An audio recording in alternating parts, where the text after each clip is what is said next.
7:50 ಆಗಿದೆ. ಇವತ್ತು ಆಟೋ ಡ್ಯೂಟಿಗೆ ಹೋಗ್ತಾ ಇಲ್ಲ. ಬನ್ನಿ ಇವತ್ತಿನ ಪ್ರೋಗ್ರಾಮ್ ಏನಂತ ತಿಳಿಸ್ತೀನಿ. ಬ್ಯಾಗ್ ಎಲ್ಲ ರೆಡಿ ಮಾಡ್ಕೊಂಡು ಆಸ್ಪತ್ರೆ ಕಡೆಗೆ ನಾವು ಹೊರಟ್ವಿ.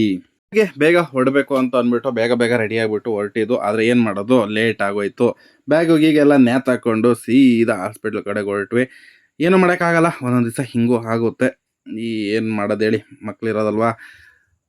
ಯಾವತ್ತೋ ಟೈಮ್ ಪಿಕಪ್ ಮಾಡೋಕ್ಕಾಗಲ್ಲ, ತುಂಬ ಕಷ್ಟ. ಯಾವ ಗಾಡೀಲಿ ಹೋಗ್ತಾ ಇದ್ದೀನಿ ಅಂದರೆ ನಾನು ಆಟೋದಲ್ಲಿ ಹೋಗ್ತಾ ಇದ್ದೀನಿ. ಯಾಕಂದರೆ ಆಟೋದಲ್ಲಿ ಹೋದರೆ ಖರ್ಚು ಕಮ್ಮಿ. ಏನಾದರೂ ಮಿರಾಕಲ್ ಮಾಡಲ್ಲ ಅಂತ ಅಂದರೆ ಫುಲ್ ಟ್ರಾಫಿಕ್ ಜಾಮ್ ಆಗೈತೆ. ಬೇಗ ಹೋಗಿ ಸೇರ್ಕೊಳ್ಳೋಣ ಅಂತ ಪ್ಲಾನ್ ಮಾಡಿದ್ವಿ. ಬಟ್ ಏನು ಮಾಡೋದು, ಲೇಟ್ ಆಗುತ್ತೆ.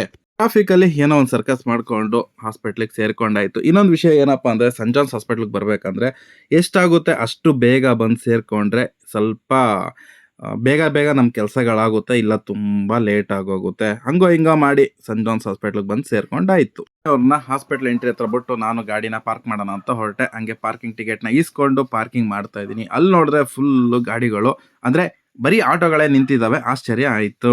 ಅಲ್ಲಿಗೆ ಒಂದು ವಿಷಯ ಗೊತ್ತಾಯಿತು, ತುಂಬ ಜನ ಹೆಲ್ತು ಕೆಡ್ತಿದೆ. ಯಾಕಂತ ಅಂದರೆ ಇವಾಗ ಇರುವಂತಹ ಬಿಸಿಲು ಆ ಧಗೆಗೋಸ್ಕರ ಇರ್ಬೋದು. ಆದಷ್ಟು ಸ್ವಲ್ಪ ಹುಷಾರಾಗಿರಿ. ಆದಷ್ಟು ಹೆಲ್ತ್ನ ಚೆನ್ನಾಗಿ ನೋಡ್ಕೊಳ್ಳಿ. ಹಾಸ್ಪಿಟ್ಲ್ ಅಂದರೆ ತುಂಬ ಕಷ್ಟ ಆಗೋರು.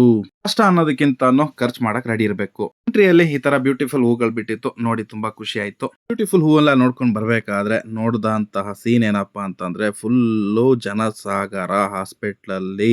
ಎಲ್ಲ ಸೀನ್ ನೋಡಿದ್ಮೇಲೆ ಆಮೇಲೆ ಸ್ವಲ್ಪ ಸಮಾಧಾನ ಅನ್ಸಿದ್ದೇನಪ್ಪಾ ಅಂದ್ರೆ, ಬ್ಯೂಟಿಫುಲ್ ಆಗಿ ಮೀನ್ಗಳನ್ನ ಅಲ್ಲಿ ಅಕ್ವೇರಿಯಂ ತರ ಇಟ್ಟಿದ್ದಾರೆ. ಅದರಲ್ಲಿ ಒಂದು ಸೋಂಬೇರಿ ಫಿಶ್ ನ ಕೂಡ ನೋಡಿದೆ. ಅದು ಯಾವುದು ಅಂತ ಕೇಳೋದಾದ್ರೆ, ಇಲ್ಲ ಐತೆ ನೋಡಿ, ಸುಮ್ನೆ ಮನ್ಕೊಂಡಿರೋದು. ನಾನು ಸತ್ತೋಯ್ತು ಅನ್ಕೊಂಡೆ, ಆದ್ರೆ ಅಲ್ಲಾಡ್ತಿತ್ತು ಕೆಳಗಡೆ ಬಾಲ. ಕ್ಯಾಮ್ರಾ ಇಲ್ಲ, ಯೂನಿಟ್ ಇಲ್ಲ, ಜನರೇಟ್ ಇಲ್ಲ, ಜೂನಿಯರ್ ಆರ್ಟಿಸ್ಟ್ ಇಲ್ಲ, ಜ್ಯೂಸ್ ಇಲ್ಲ, ಮೋಸಂಬಿ ಇಲ್ಲ, ದ್ರಾಕ್ಷಿ ಇಲ್ಲ. ಗಂಡಸರು ಮುಖ ನೋಡಿ ನನಗೆ ವಾಂತಿ ಬರ್ತಾ ಇದೆ ಕಣ್ರೀ ನನಗೆ.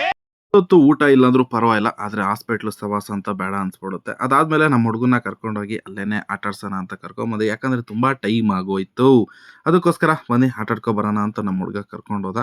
ಹಂಗೆ ಹೋಗಿ ಸ್ಲೈಡು, ಒಂದ್ ಸ್ವಲ್ಪ ಉಯ್ಯಾಲೆ ಎಲ್ಲ ಆಡ್ಸ್ಕೊಂಡ್ ಬಂದೆ. ಕನ್ಸಲ್ಟ್ ಆದ್ಮೇಲೆ ಅವ್ರು ಬೇರೆ ಕಡೆ ಬರ್ಕೊಟ್ರು. ಅಲ್ಲೊಂದ್ಸತಿ ಹೋಗ್ಬಿಟ್ಟು ಕಣ್ಣು ಎಕ್ಸರ್ಸೈಸ್ ಮಾಡಿಸಿ ಅಂತ ಅಂದ್ಬಿಟ್ಟು ಅಲ್ಲಿ ಹೋಗಿದ್ವಿ.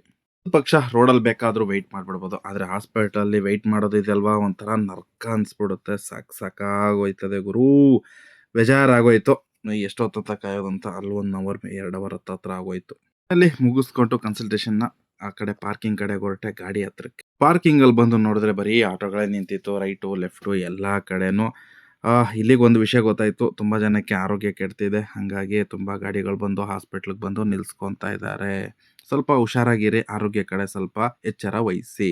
ಹೋಟ್ಲಲ್ಲಿ ಊಟ ಮಾಡ್ಕೊಂಡು ಗಾಡಿಗೆ ಗ್ಯಾಸ್ ಹಾಕಿಸ್ಕೊಂಡು ಮನೆ ಕಡೆ ಹೊರಟೆ. ಈ ತರ ಇತ್ತು ಇವತ್ತಿನ ದಿನಚರಿ. ಎಲ್ಲರೂ ಟೇಕ್ ಕೇರ್.